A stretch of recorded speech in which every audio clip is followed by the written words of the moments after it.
sido... ¿Alguien habló? Bien. Sí, es la grabación, tranquilo. Ajá.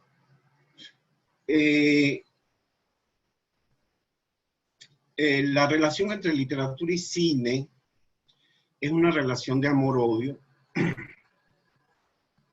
de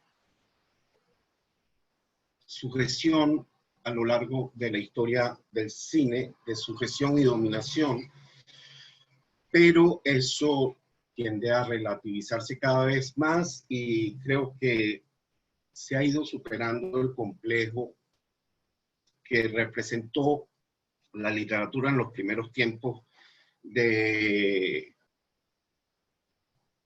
arte cinematográfico, cuando apenas estaba explorando su propio lenguaje.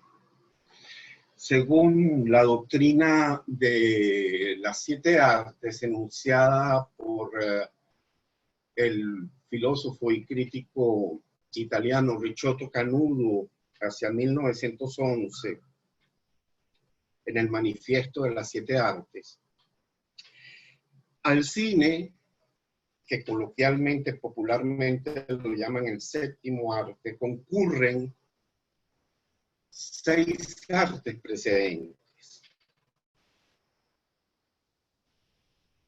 No se trata de enumerar las bellas artes, sino que eso responde a una lógica. El lenguaje cinematográfico se constata en el espacio y el tiempo, el espacio ilusorio de la pantalla, que a través de un lenguaje que se fue construyendo y elaborando a partir de la primera proyección el 28 de diciembre de Imágenes en Movimiento, gracias al prototipo desarrollado por los hermanos Lumière, conocido como el cinematógrafo. A partir de entonces, el cine evidencia que se constata en el espacio y el tiempo. Intuiciones puras según la doctrina estética del Kant, que en el cine devienen ilusión, pero una ilusión tan poderosa que se convierte en una experiencia vivencial. Bien, esas 6 artes precedentes son las artes del tiempo y las artes del espacio. Las artes del tiempo son la música y, en consecuencia, la danza, que es inmediatamente adherida por el ritmo sonoro. Y a la danza le sigue el impulso del canto. Y el canto no es otra cosa que el origen de la poesía. Música, danza y poesía, artes del tiempo. Las artes del espacio, la madre que nos cubre ante la intemperie y el cosmos, la arquitectura, y sus hijas, la pintura y la escultura. Según esta doctrina enunciada por Ricciotto Canudo, esas 6 artes, las 3 del espacio y las 3 del tiempo, concurren y se implican en un lenguaje completamente diferente y autónomo, que es el lenguaje propiamente cinematográfico. A ese lenguaje propiamente cinematográfico apuestan desde entonces los autores cinematográficos menos convencionales o menos conformistas, en busca de lo que en algún momento se pensó sería el arte total, y que todavía hoy, 125 años después de aquella proyección en París, del prototipo de los hermanos Lumière, continúa explorándose. Si bien la doctrina de las 7 artes habría que relativizar hoy en día en vista de las nuevas expresiones que se han desarrollado a partir del desarrollo tecnológico, ese lenguaje se sigue explorando. El cine tiene su propio lenguaje. como asienta el teórico Jean Mitry en su Estética y Psicología del Cine, cine y literatura, su relación en el tiempo, espectáculo como el teatro, imagen como la pintura, ritmo como la música. El cine es también esencialmente lenguaje o escritura, como la expresión verbal, pero una lengua de muy otro tipo que en modo alguno conviene asimilar a la literatura. Sí, sin duda que el pensamiento lingüístico se transporta al análisis del cine y con el desarrollo del formalismo y el estructuralismo durante el siglo XX, pues los grandes teóricos y críticos de cine tomaron la lingüística como paradigma, como Christian Metz, por ejemplo, cuando habla del megasintagma para referirse a lo que Gilles Deleuze llama esos bloques de movimiento-duración. ¿Cómo es la relación hoy en día entre el cine y la literatura? Pues les digo que en la industria más poderosa de la cinematografía mundial, Hollywood, el cine americano, allí la academia que entrega ese premio anual llamado el Oscar, sigue teniendo mucha fe de la autoridad de la literatura sobre el cine. Y algo así como el 75% de las películas premiadas tienen como precursor una pieza literaria, una novela, generalmente. De esa autoridad de la literatura sobre el cine, cineastas como Andrei Tarkovsky y guionistas como Tonino Guerra tendían a distanciarse y, si no a huir de esa autoridad de la literatura sobre el lenguaje cinematográfico. Y Tarkovsky, por ejemplo,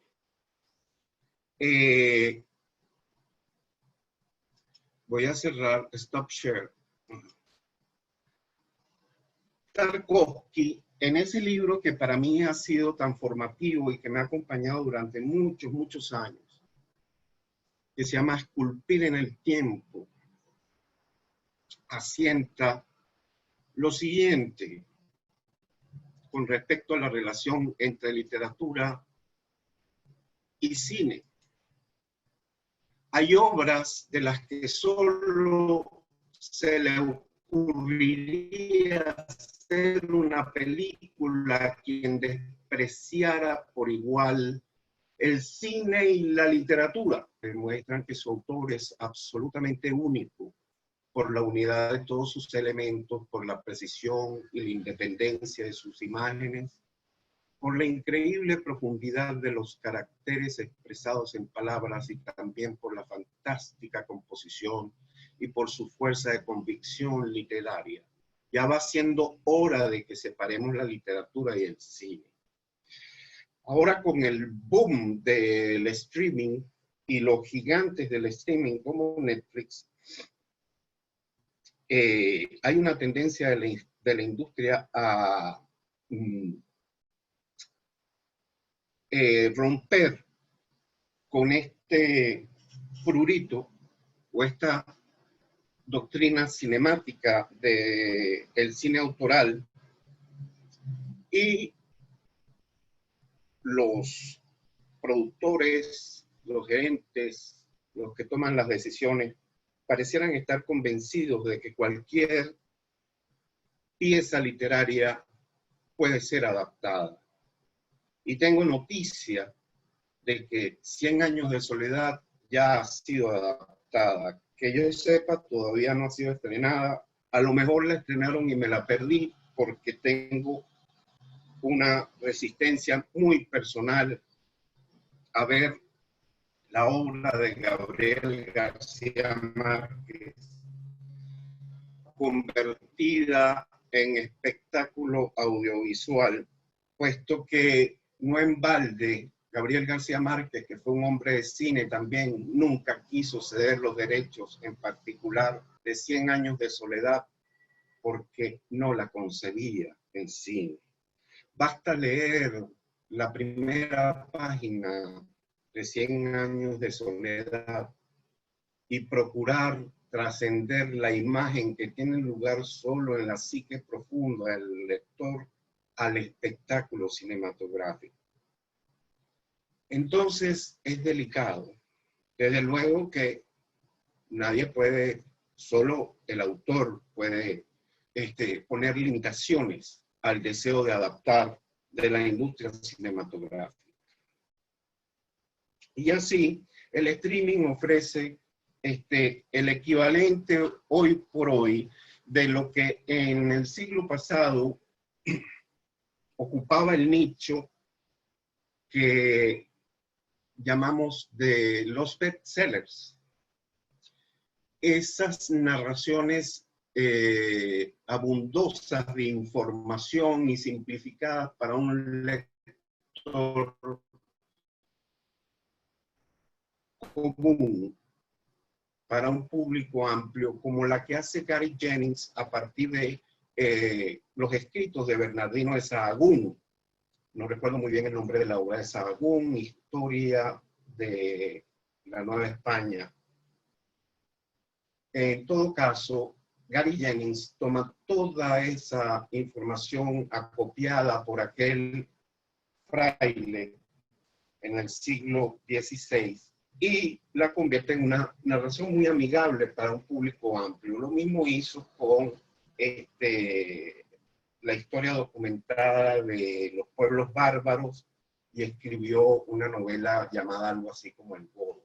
Bueno, eso ahora tiene su correspondencia en la industria audiovisual, en esas series que ya conforman una sobreoferta para el consumidor de entretenimiento y para aquel consumidor de entretenimiento que valora que la pieza de entretenimiento lo informe sobre algún asunto, sobre la vida, por ejemplo, de los Borgia o de Enrique VIII. Bien, el cine sigue su camino, digamos, un poco apartado de ese mainstream, de esa tendencia predominante de los gigantes del streaming, de las series que aparecen una tras otra, si bien producidas impecablemente con grandes valores de producción, repiten un canon narrativo que a quien entiende el cine como descubrimiento y asombro permanente puede resultarle cansón y incluso puede permitir la adivinación de los desenlaces de lo repetitivo que es, porque está extremadamente codificado el lenguaje de esas series. Por supuesto que al público amplio le gusta participar de esa adivinación de los desenlaces, pero el cine persiste en sorprender. Volviendo a Tonino Guerra trabajaba con Michelangelo Antonioni, llegó a trabajar también con Tarkovsky, cuando Tarkovsky hace sus dos últimas películas en Italia. Y Tonino Guerra decía, no me interesa nada novelado. Lo decía un guionista. ¿Y qué es un guionista? Un guionista es un escritor. Pero como dice Jean-Claude Carrière, guionista de Luis Buñuel y de Schlöndorff, fue el que adaptó El tambor de hojalata para esa extraordinaria película de Schlöndorff, basada en la novela de Günter Grass. Jean-Claude Carrière dice, el guionista es un técnico, no es un escritor universal. Debe tener la formación de un escritor, pero concurre a la creación cinematográfica como un técnico que trae el valor y las destrezas que proporciona el oficio literario, así como el director de fotografía hace lo propio con la técnica de la fotografía, pero en función de esa obra concertada entre un equipo reunido en torno a un guión que es una película. El gran director de fotografía Roger Deakins, cuando finalmente le dieron el Oscar por la dirección de fotografía de Blade Runner 2049, la secuela de aquel hito que marcó a mi generación a fuego, estrenado en 1983, Blade Runner de Ridley Scott. Esta vez la secuela la dirigió Denis Villeneuve, un extraordinario director. Y creo que honra muy bien a la pieza primera. Me acordaba de este caso de Blade Runner. A ver, ¿de qué les hablaba? Profe, necesito un asistente de continuidad. Bueno, estaba hablando de Blade Runner. Ajá. En ocasión de... Les hablaba de Tonino Guerra, que decía que se distanciaba de todo lo novelado. Y luego les decía, el guionista es un técnico que concurre como al concepto de una obra cinematográfica como un director de fotografía. Cuando a Roger Deakins, director de fotografía de Blade Runner 2049, lo entrevistan en ocasión de ganar el Oscar, él dice, yo no tengo ningún estilo muy importante. Yo tengo un criterio estético y tengo una técnica que la pongo a disposición del director que me requiera. Y en función de ese director y la obra que él está dirigiendo, yo creo una experiencia sensorial a partir de la técnica de la fotografía. El guionista debería tener la misma disposición. ¿Qué estilo ni qué estilo? De modo pues que el escritor concurre a la confección de una obra que él enuncia a través del recurso cinematográfico. ¿Me escuchan? Sí, perfecto. Lo escuchamos perfecto. Ajá. Concurren con la herramienta literaria, pero para escribir una obra, un resultado que no es literario. Me parece completamente estéril la discusión que hay en torno a si el guión es una obra literaria o no. En mi caso personal, como guionista, cuando yo he escrito un largometraje y me he puesto en esa tarea laboriosa, en lo único que pienso es en que se haga una película. Afortunadamente, hoy los guiones más recientes que he escrito han quedado respaldados en el soporte digital, pero de aquellos guiones que yo imprimí, la ópera prima de un director para entonces joven, yo la imprimí y fue gracias a él que conservo por allí en papel una de las tantas versiones que escribí, pero como dice Antonioni, Michelangelo Antonioni, una vez la película culminada, el guión no es sino páginas muertas. Por supuesto que el guión, lo que llamamos la versión de rodaje, en inglés Final Draft, se conserva y tiene gran valor para el cinéfilo, para el profesor, para el teórico, para el crítico. Pero para un lector más amplio, tal vez no tenga mayor interés. La gente no lee guiones como lee teatro. Los estudiantes de cine leen guiones. Y gracias a Dios, hoy en día hay cantidad de archivos de guiones de grandes películas en internet, de donde los podemos descargar. Pero cuando descargamos ese guión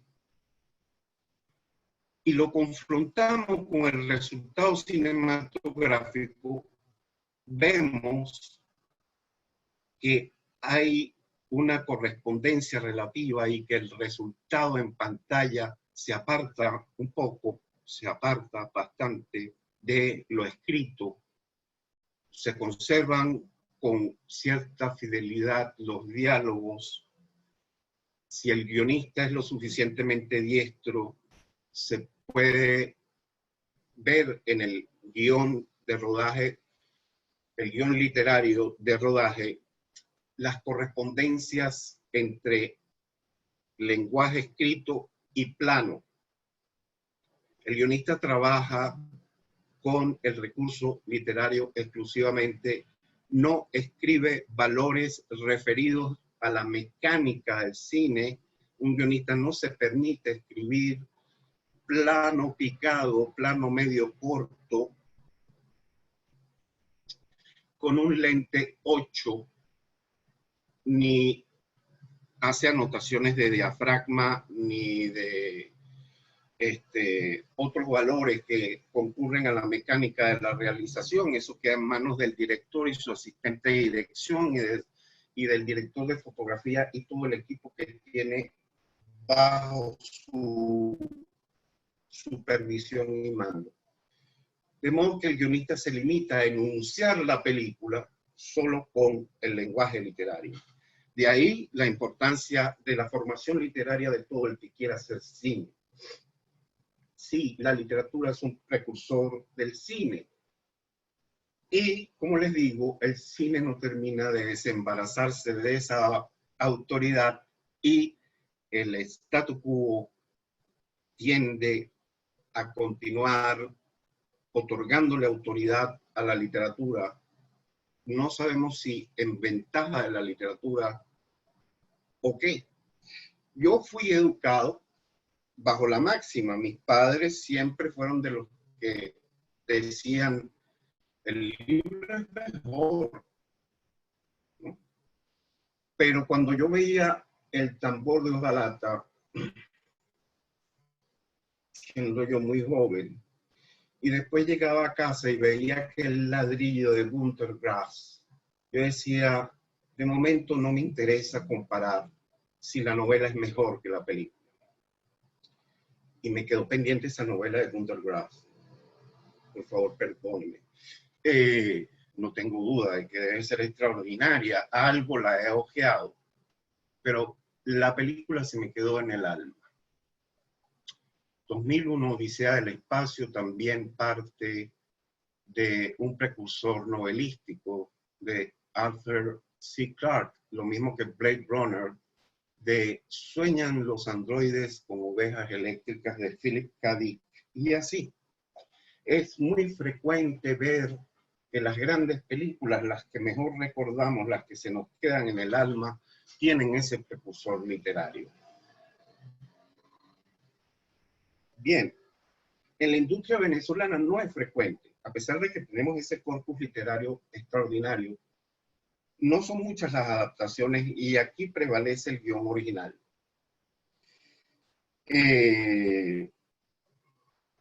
Hay mucho material que está pendiente por adaptar, porque sí que creo que la relación que establece la técnica de la adaptación entre literatura y cine es muy enriquecedora. Bien, y si de adaptación se trata, vamos a lo que es la relación de la literatura y el cine en la práctica.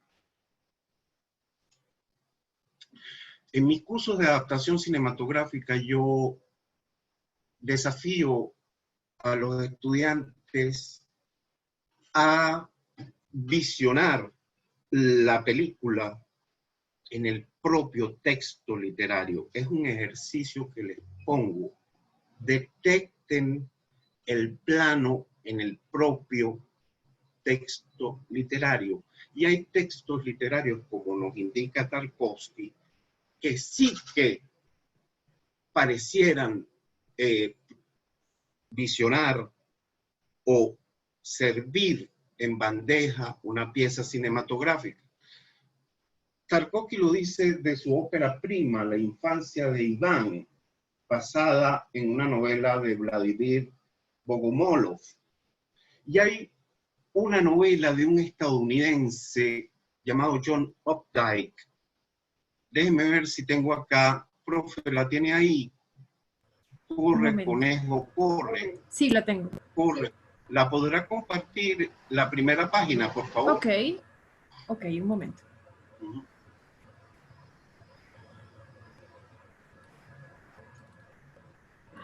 ¿La está viendo, profe? Sí. Corre, conejo, corre. Fíjense que como esto es muy propio de la literatura estadounidense, desde Hemingway hasta Raymond Carver, tienden a ser muy objetivos y visuales.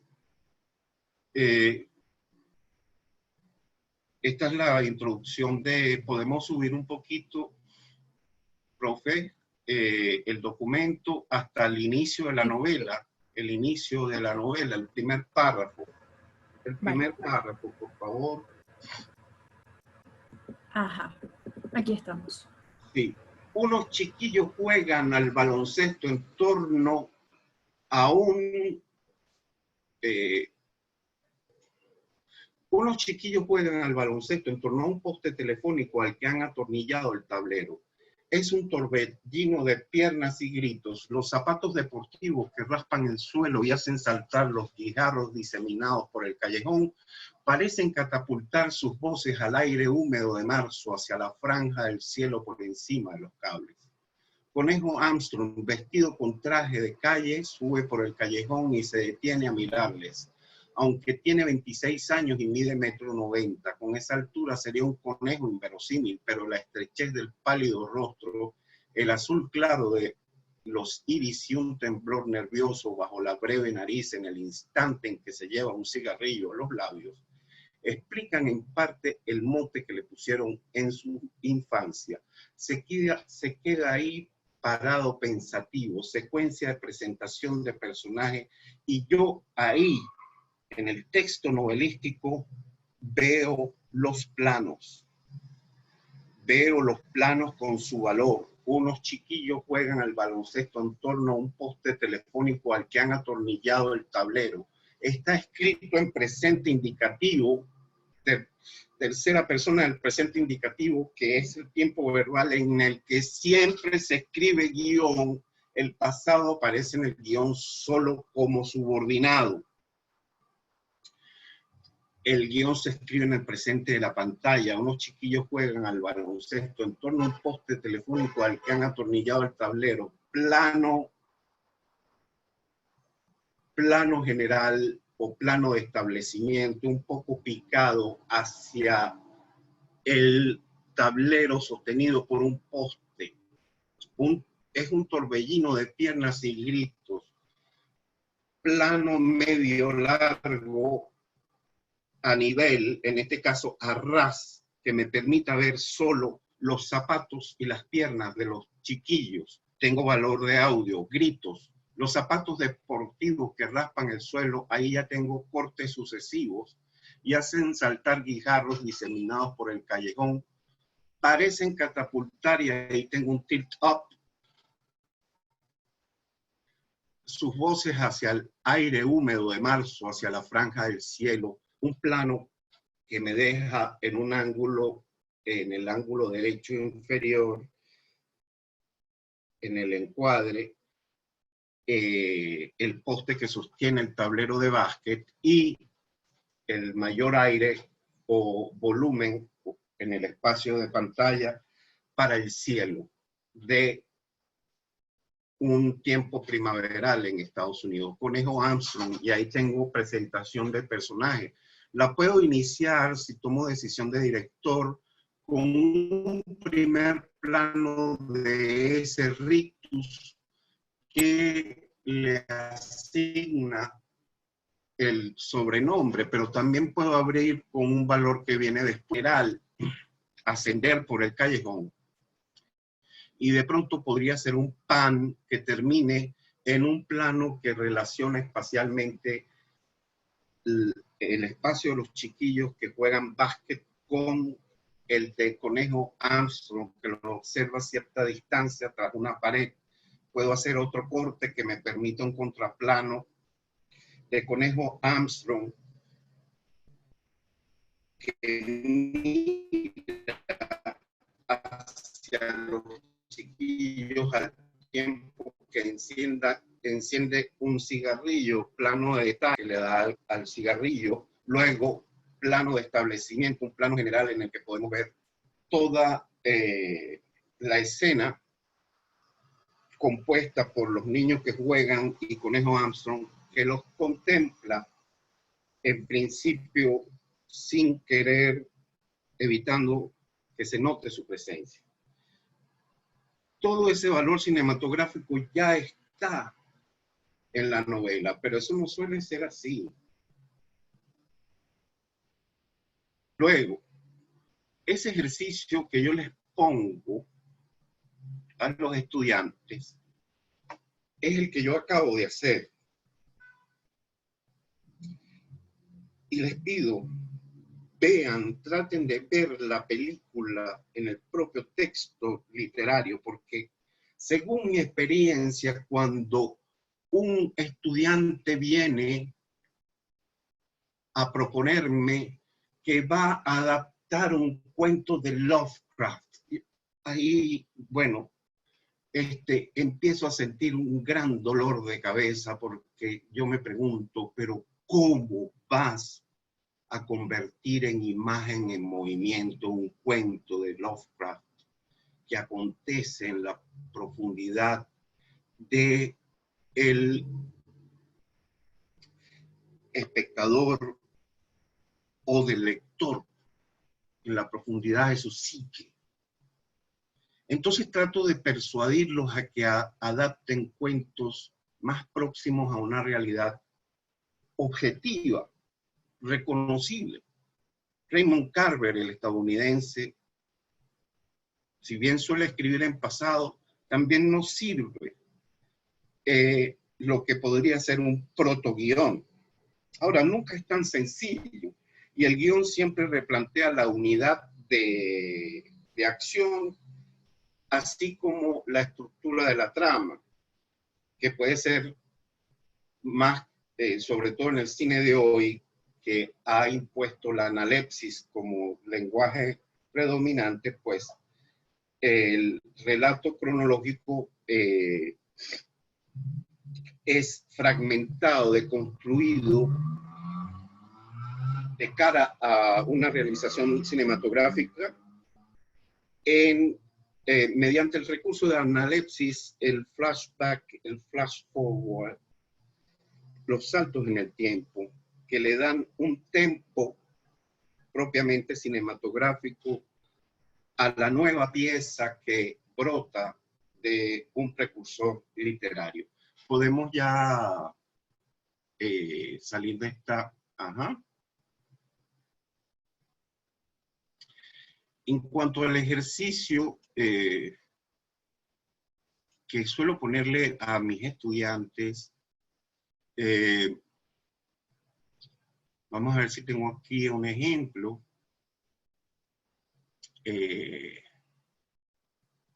Profesora, un archivo identificado como vecinos, ¿lo tendrá allí? Sí. ¿Lo podrá compartir, por favor? Voy, profe. Ya, aquí está, no es. Aquí está, listo. Bueno, fíjense, este relato está escrito en pasado. Bill y Arlene Miller eran una pareja feliz, pero de vez en cuando se sentían que solamente ellos en su círculo habían sido pasados por alto de alguna manera, dejando que Bill se ocupara de sus obligaciones de contador y Arlene ocupada con sus faenas de secretaria, presentación de personajes, pero en este caso lo hace a partir de una emoción. La emoción de minusvalía ante los demás, cierta vergüenza, tal vez alguna atisbo, alguna seña de un sentimiento de envidia, pues en literatura eso se enuncia mediante imágenes propiamente literarias, y en el caso del cine habría que buscar un equivalente en el código del movimiento duración, de la acción que es el cine. Queda a decisión del guionista replantear la unidad de acción y tal vez empezar con algún pasaje más adelante en el relato. ¿Puede bajar un poco el documento, profe? Ajá. Sí, aquí los Sí, sí. Bueno, abajo en cursivas está la pista que yo doy sobre una posible adaptación. Las líneas marcadas corresponden al setup, establecimiento del relato cinematográfico. Describe en forma sumaria la condición más o menos objetiva de los cuatro personajes del relato y la relación a priori existente entre ellos y que genera la trama. Esto es muy propio del relato de Carver, que siempre sostuvo que su gran maestro era Chekhov. Y Anton Chekhov sí suele comenzar su relato con una especie de ficha biográfica de sus personajes para luego entrar en el cuento propiamente. Bill y Jim se dieron la mano junto al coche. Harriet y Arlene se agarraron por los codos. Ahí ya tengo acción. Un guión podría tomar como opening image, es decir, el plano que aparece primero y que está destinado a impactar de una al espectador. Y planteo la pregunta, ¿cuáles serían los planos? ¿Cuál el de abrir? Luego siguen los diálogos en perfecta concordancia con lo que sería un guión. Bueno, esta es una de esas traducciones que hacen de literatura estadounidense en España, que a ratos resultan engorrosas, divertidos, desde luego, divertidos también, y así. Estos son los personajes de Carver, como ustedes saben, pertenecen a esa franja de la sociedad estadounidense de los blancos de clase media. Yo no los llamaría white trash, pero sí muy dentro de ese rango de gente que cumple con un horario de trabajo y solo trabajan y se divierten. Y las diversiones tampoco son nada del otro mundo, pues son personas de temperamento modesto, disciplinados hasta cierto punto, con algunos problemas eventuales de pareja, etcétera, y ciertas toxinas provenientes de las adicciones propias de los individuos de las sociedades modernas, desde el alcohol hasta el cigarrillo. No es Carver un narrador que ingrese a esos submundos de las drogas fuertes y los alucinógenos como otros estadounidenses como Hunter Thompson o Charles Bukowski, que también narraba en torno a la borrachera o a partir de la borrachera, pero no llegaba tan lejos como Thompson. Pues bien, este es el mundo de los personajes de Carver y se trata de llevar ese ethos a una pieza cinematográfica. es el ejercicio que yo le pongo a los muchachos. Y les pido, podemos salir de esta lámina, profe. Y les pido entonces que me hagan lo que se llama un shooting board, coloquialmente guión técnico, con referencia fotográfica, para ver si realmente ellos visualizaron una película en el texto que quieren adaptar. Porque cuando los pongo a elegir un relato breve para adaptar, como les digo, se me presentan con un relato de Lovecraft. ¿Y qué tal si se me presentaran con un relato de Osvaldo Trejo, el gran textualista venezolano? ¿Cómo adapto un texto de Trejo Trajo Trujo al cine? Entre los venezolanos, de los más visuales, está Gustavo Díaz Solís, que nadie se ha animado a adaptarlo. Está pendiente esa tarea. Yo siempre se la pongo a mis estudiantes y varios de esos ejercicios terminan en cortos que después giran en festivales. Y algunos que otros se han animado con la narrativa sorprendente de Gustavo Díaz Solís, con un texto, por ejemplo, como Crótalo, en el que el punto de vista es de una criatura sin conciencia. Es muy interesante plantearse ese desafío de cara a una adaptación cinematográfica de ese relato de Gustavo Díaz Solís, Crótalo. Y así, todo esto para enseñarlos a mirar y para que entiendan que una película no es algo que a uno se le antoja hacer, sino que tiene que ser algo que en primera instancia uno ve. A partir de un episodio que nos sorprende en la calle, a partir de una mínima relación con los objetos y los muebles del encierro de la cuarentena, súbito aparece la idea cinematográfica como se le aparece también al cuentista o al poeta.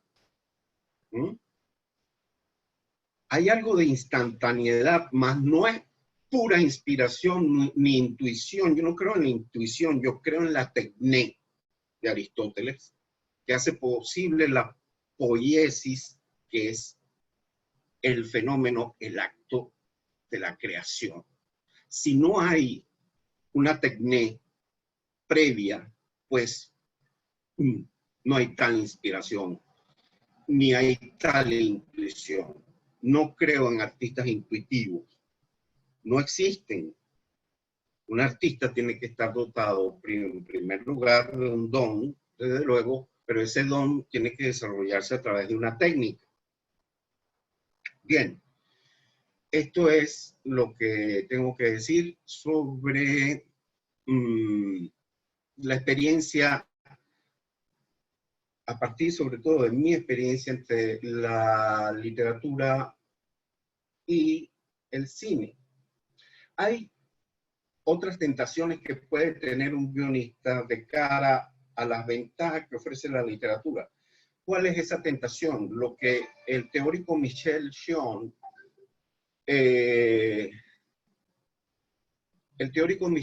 llama el cine bobo, el cine vococéntrico o verbocéntrico, en el que el texto, la palabra se enseñorea de el discurso y subyuga la imagen.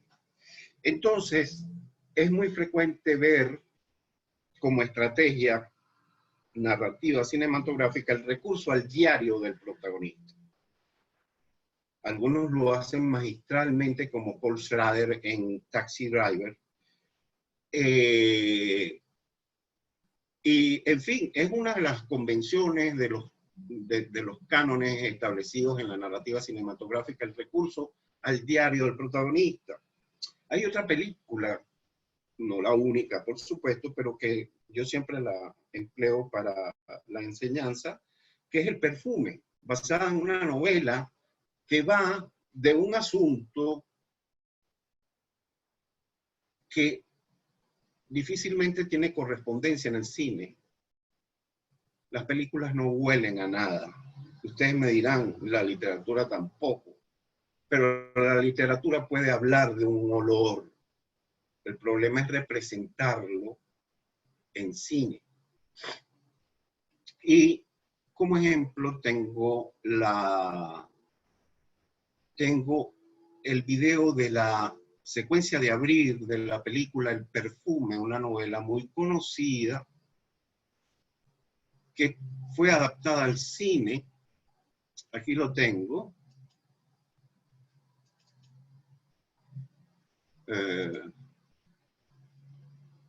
Lo quiero compartir. ¿Será que ya lo compartí? Profe, lo voy a echar a andar. Stop share. Estábamos viéndolo, profe. Si quiere, Ah, sí. vuelva a compartir pantalla y dele a reproducir el archivo. Ahí está corriendo. No, solamente estamos viendo un conjunto de archivos. ¿Cómo Dele haré doble. para que me... Ahí está. Está corriendo, ¿no? Bueno, por el momento no. No lo ven. No.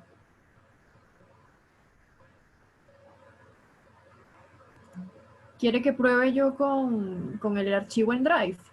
Sí, por favor. Ok, voy. Ajá, exacto. Deje de compartir pantalla. Voy. Ya le di a stop y sigue corriendo. Ok, ya yo voy a Ah, compartir porque mi está pantalla. corriendo en mi computadora. Sí. Ok, ahora lo deberían estar viendo ustedes. Está corriendo. ¿Ven que está corriendo, profe? Sí. Ok.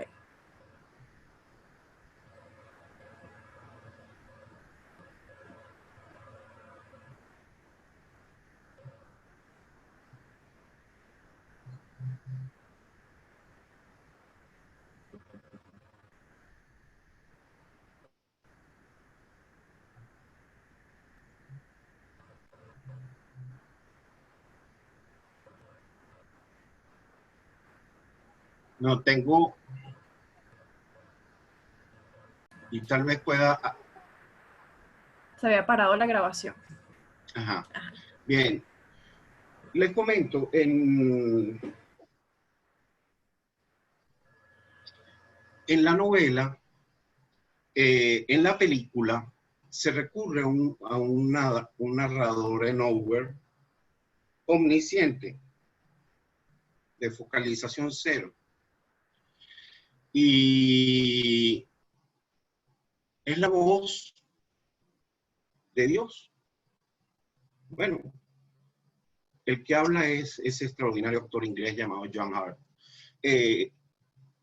Pero no es un personaje reconocible dentro de la diégesis del relato cinematográfico. Y la novela sí que nos comunica las sensaciones repugnantes que caracterizaban el olor del mercado de pescado en París en el siglo XVIII. El autor nos advierte, se trataba de un olor que nadie hoy en día podría imaginar. Y en medio de ese olor o de esa pestilencia tan desagradable, brota el genio criminal de un muchacho cuya ambición es extraer el perfume más puro de los cuerpos de muchachas bellas. Entonces, para que un tema aromático tenga esa intensidad, pues hay que valerse de contrastes que el lector como el espectador hará asociaciones a partir de la propia experiencia en su psique. Tanto la literatura como el cine en este caso, pues tienen que valerse de su propio lenguaje para comunicar ese valor que no implican aún, pero que sí tiene sus correspondencias. Tanto el olor como el tacto tienen correspondencias en el cine. Y lo maravilloso es que no se ha impuesto ninguna forma de consumo de entretenimiento que incorpore al cine el olor. Porque eso sería banalización y sería una experiencia que desmerecería mucho al cine. Nadie va al cine sino a oler el popcorn, las cotufas bañadas en mantequilla, y bueno, ahora comen hasta perros calientes, etcétera. Aparte de ese olor, la gente no está interesada en que el cine les comunique el valor del olor. El tacto, en estos días yo escribí sobre el valor del tacto en el cine, que el cineasta Robert Bresson, el francés, realmente logra con una maestría conmovedora. El lenguaje de las manos que Bresson crea a partir del tiro de cámara en detalle, realmente comunica la experiencia táctil. No en balde hace todo un largometraje sobre un personaje para el que sus manos y la experiencia táctil es muy importante. La película se llama Pickpocket y el protagonista es un carterista. Nadie debe tener un tacto más afinado que un carterista de esos carteristas de aquel entonces, no los matones de ahora, ¿no? Bien, ¿cuánto llevamos de conferencia, profe? Bueno, yo creo que ya estamos casi sobre la hora. Bueno, entonces abramos un espacio para si alguien quiere preguntar. Exactamente, como les comentaba en el chat, pueden hacer las preguntas a través del botón preguntas y respuestas.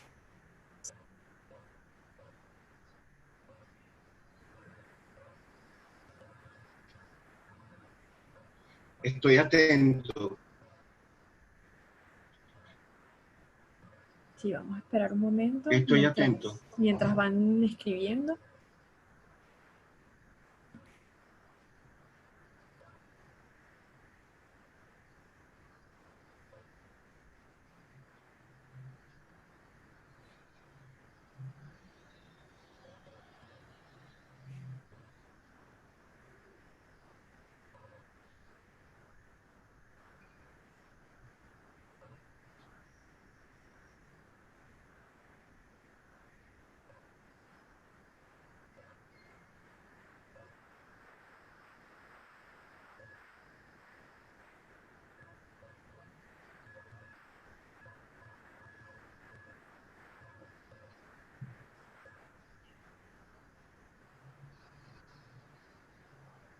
Aquí hay una pregunta.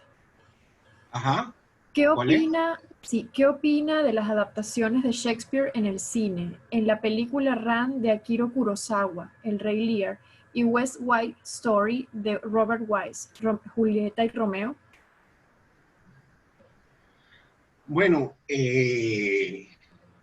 Akira Kurosawa hace un Macbeth japonés realmente extraordinario. Es una de mis películas más amadas. Trono de Sangre, el Macbeth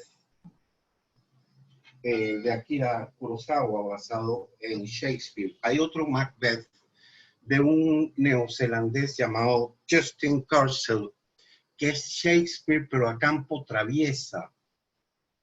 Es decir, lo que está fuera de campo en la pieza teatral, que son las batallas, Purcell las pone en escena en un Macbeth interpretado por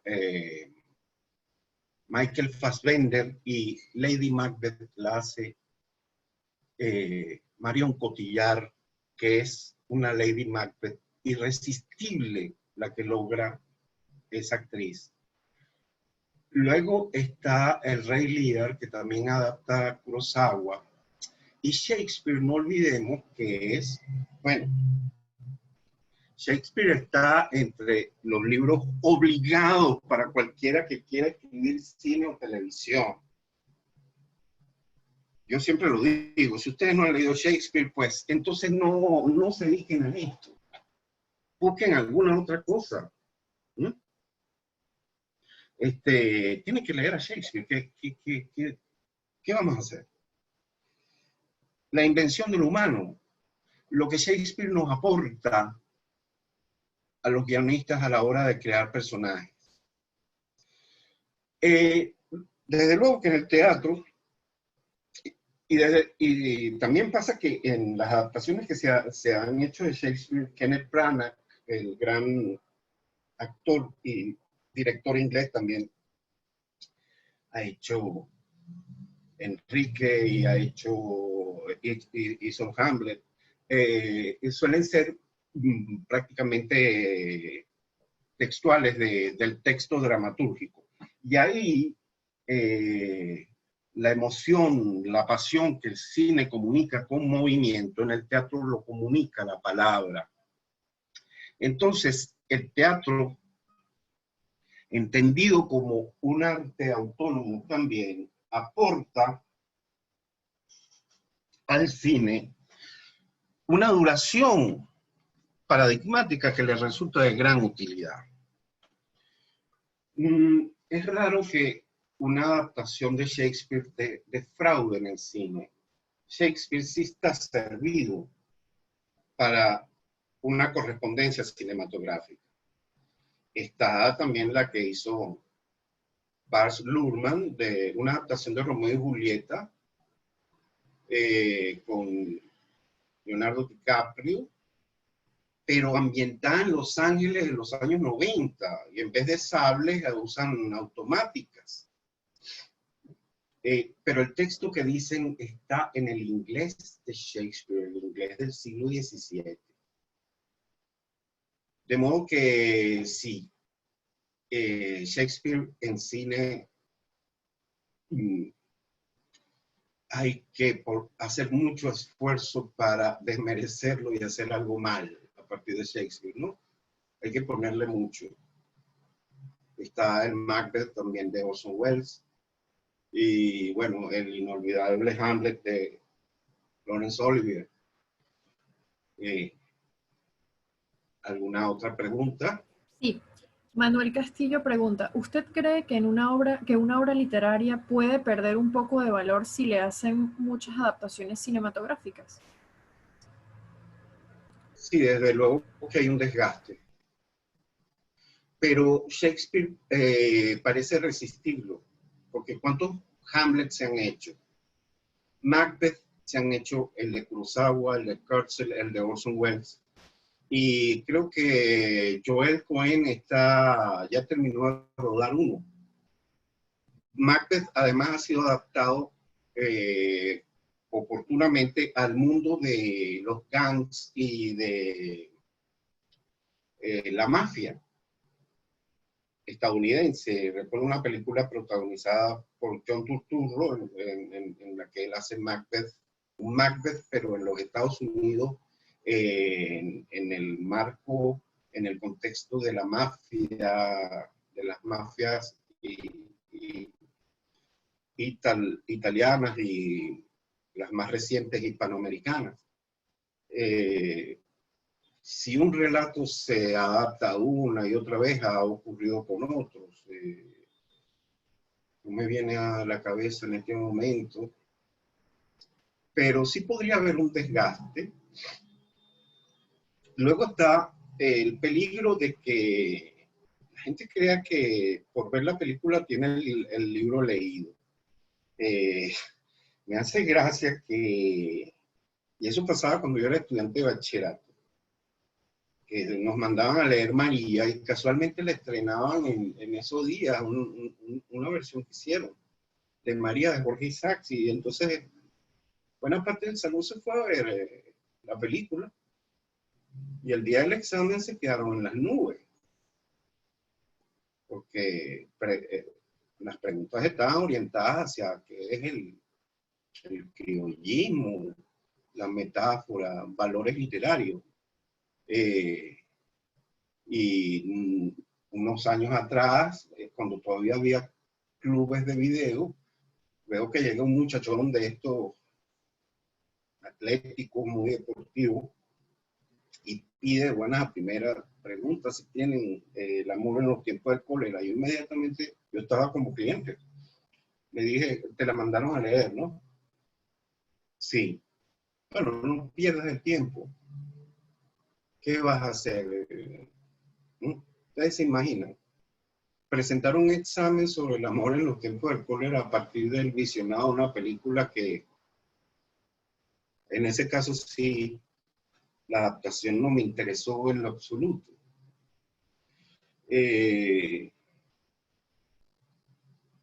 Espero que podríamos hablar muy largo del asunto, ¿no? ¿Qué otra pregunta habrá?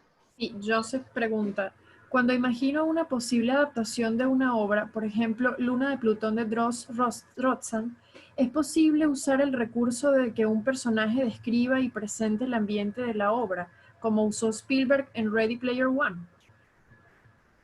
Sí, el adaptador tiene plena libertad a partir del principio de analogía. Tiene plena libertad de emplear los recursos que considere más convenientes en su adaptación. Hay adaptaciones que uno llega a preguntarse, pero ¿y por qué, por ejemplo, Michelangelo Antonioni le da el crédito a Julio Cortázar en Blow Up? Blow Up está basada en Las babas del diablo de Julio Cortázar. Y sí hay una anécdota germinal o un pato germinal que está presente en ambas películas, y el oficio de ambos protagonistas es el mismo, es fotógrafo.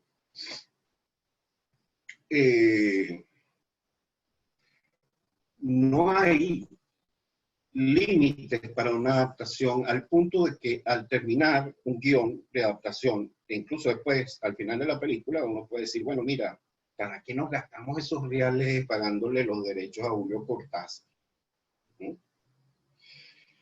Es muy relativo, y como digo, no hay ninguna limitante.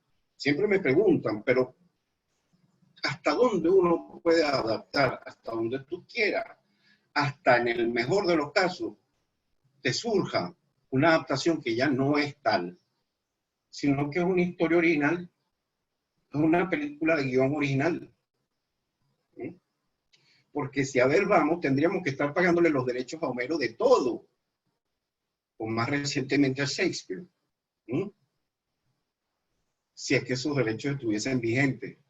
Pero todo tributa de allí. Quien crea la originalidad absoluta no sé qué va a hacer, francamente. El artista acierta cuando honra el acervo que tiene tras de sí. ¿Sí? Entonces, no hay limitaciones para la adaptación de una pieza literaria al cine. Si ustedes leen Sueñan los androides con ovejas eléctricas de Philip K. Dick, y después ven la película, verán que lo que está presente sí es un aura, un patos, que es la gran metáfora que enuncia Philip K. Dick y que todavía no se ha resuelto, aunque ahora la tenemos más cerca desde el punto de vista histórico. ¿Será que ya hay androides caminando por la Tierra? Hemos visto noticias sorprendentes, pero el día que presenten el primer androide, pues alguna de las potencias se desatará la Tercera Guerra Mundial, ¿no? La metáfora de Philip K. Dick sigue siendo de un potencial enorme como relato, porque sigue siendo una gran interrogante. Cuando aparece Blade Runner de 1983, la gente lo veía como algo muy remoto, pero ya no. Ahora da miedo. ¿Alguna otra pregunta? Sí. ¿Cree usted entonces que adaptar novelas psicológicas es un desafío difícil de lograr para un guionista? Es muy difícil, pero ahí están las adaptaciones que han hecho de Proust, por ejemplo, que es profundamente, que es un escritor de la memoria. Pero sí que es un desafío cuesta arriba. Bueno, un gran cineasta chileno hizo una adaptación de uno de los pasajes de En busca del tiempo perdido, de uno de los, o hizo como una especie de remix de varios episodios. La vi hace tiempo y la verdad que no me resultó muy interesante, no la retuve. Proust es un gran desafío. Cuando a Flaubert, las adaptaciones que he visto de Madame Bovary, todas me han decepcionado muchísimo. La potencia que tiene ese personaje en la novela es muy difícil de encarnar, tal como lo escribe Flaubert. El punto de vista de esa muchacha, hija de un hacendado afortunado, pero completamente campestre. El impacto que ella tiene cuando se asoma al mundo de la aristocracia, eso tiene un poder en la novela enorme que en el cine no lo he visto. Uno llega a ponerse en los zapatos de Madame Bovary cuando lee la novela. En el cine aparece una muchacha ahí que de ser una niña criada en colegio de monjas y confinada a una vida semirural, de pronto se suelta el moño.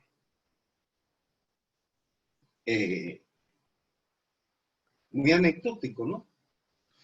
No está el patos en toda su intensidad. Sí, ponerse bueno, las babas del diablo es muy psicológico, como todo lo que escribe o lo que escribió Cortázar. Y la película no lo es menos, pero es el maestro Antonioni, que fue tan incomprendido en un principio todavía. Hay gente que dice que no lo soporta. Que ¿Cómo hay gente que ve ese cine? ¿Alguna otra pregunta? Bueno, ya vamos casi cerrando porque estamos sobre el tiempo y quedan 3 preguntas pendientes. Yo lo que voy a hacer es leerlas y usted brevemente, pues, como se relacionan algunas, pues las contestará. En el caso Muy de bien. novelas extensas como las rusas, ¿aconsejaría más una serie que la adaptación al cine? Por ejemplo, en el caso de La Guerra y la Paz. Otra de las preguntas, ¿es hoy el cine una vía para acercar a la literatura? Y la última, ¿cómo ve el panorama del cine en Venezuela? ¿Por qué cree que en el país pareciera haber una resistencia a la adaptación literaria? Bueno, la primera, a ver, de nuevo, perdón. La primera, Sí, profe. en el caso de las novelas extensas como las rusas, Ajá, sí, ajá, el nuevo, la estructura que plantea, la estructura estandarizante que plantea la serie, se presta para adaptar esas obras de gran aliento como las de León Tolstoy. Creo que no se han atrevido todavía con Dostoyevsky. Este, eh, ya, como ustedes saben, las novelas de Tolstoy han sido llevadas al cine y desde luego que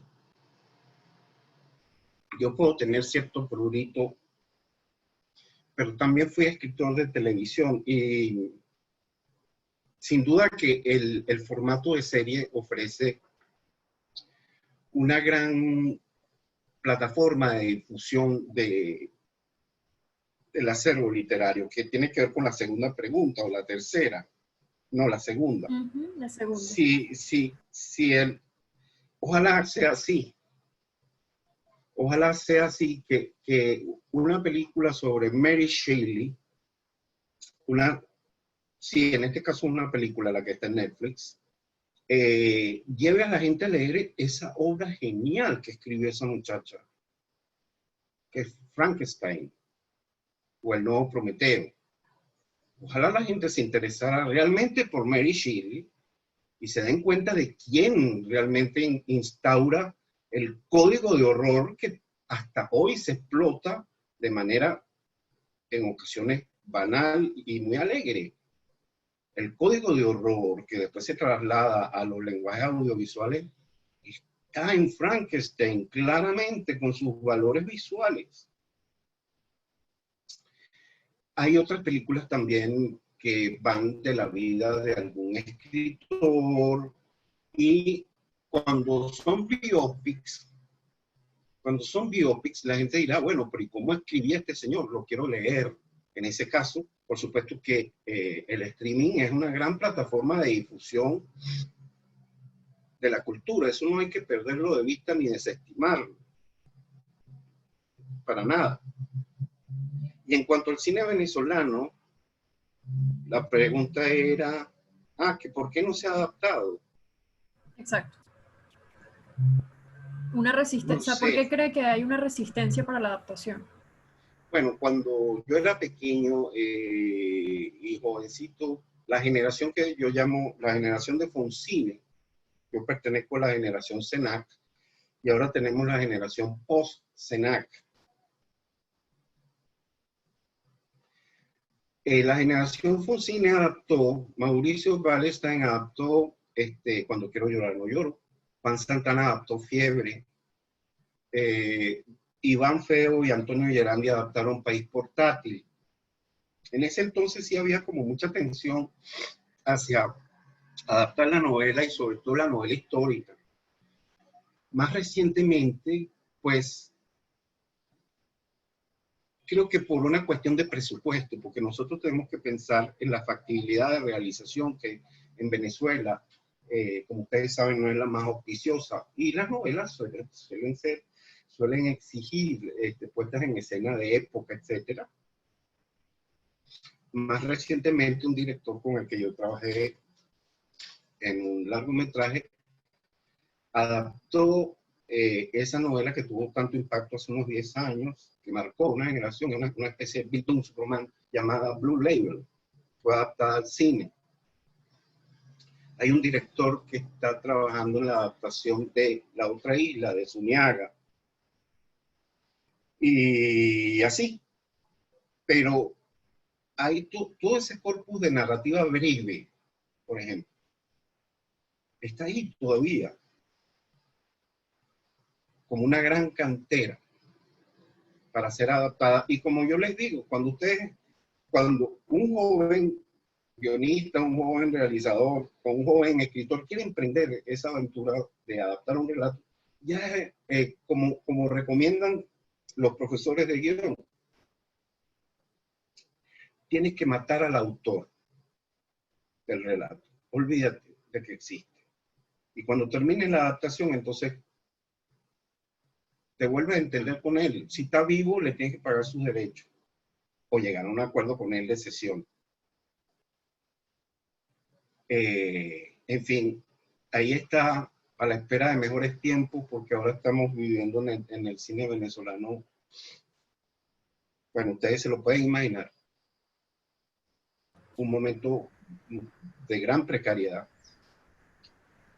Se sigue haciendo cine, pero a muy duras penas y hay muchos factores que conspiran contra la continuidad de un cine que todavía está por hacerse y consolidarse. Entonces damos por terminar el encuentro. Exacto, ya no hay más preguntas. Les agradecemos a todos por participar y también queremos agradecer especialmente al profesor Armando Coll por habernos presentado su disertación sobre literatura y cine y también al Centro de Estudios en Línea. Muchas gracias por asistir. Bueno, y hasta la próxima ocasión. Muchas gracias a ustedes. Hasta luego. Hasta luego.